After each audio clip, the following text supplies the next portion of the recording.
დღევანდელი დღე როგორც თქვენთვის უკვე ცნობილი არის შემდეგი ლოძე, რომელიც არის ჩვენი განსაკუთრებული.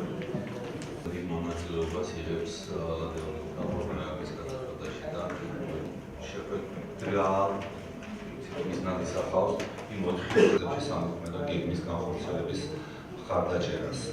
პოლიტიკური სამმართველო და საარსებო წყაროების სიები სამმართველოში და მინდა გითხრათ, რომ ის შედეგები უმრავლესობა მოხდა და დარწმუნებული ვარ, რომ ეს შედეგები მნიშვნელოვანი ჩვენი The European Union has provided assistance technologies and approaches in the right direction.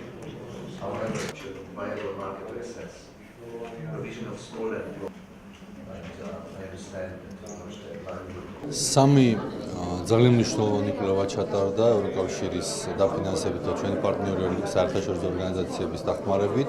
კვლევის მიზანი არის გამოვიკლოთ ძირითადი საჭიროებები, რაც არის დევნილებში, იმიტომ რომ შეიძლება საავადმყოფო ხარჯოს უამრავი ფული და ეს ფული იყოს უბრალოდ წყალში გადაყრილი იმ გაგებით, რომ ნაკლები ეფექტი მოიტანოს, თუ ზუსტად არ ვიცით, საით უნდა მივმართოთ დახმარება და სწორედ ამას ისახავდა მიზნად ეს კვლევა.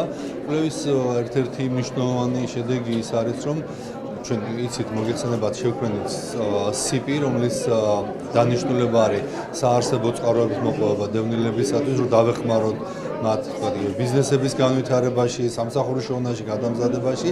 კვლევებმა დაადასტურა, რაც წინასწარ ინფორმაცია მაქვს, რომ სწორედ ამ CP-ის გაძლიერება და ამ მიმართულების გაძლიერება არის ერთ-ერთი უმთავრესი ამოცანა, რომელსაც დევნილები აყენებენ. ხა ძირითადად ახლა მაინც მოვისმენთ აქ ერთად და ამიტომ წინასწარ ალბათ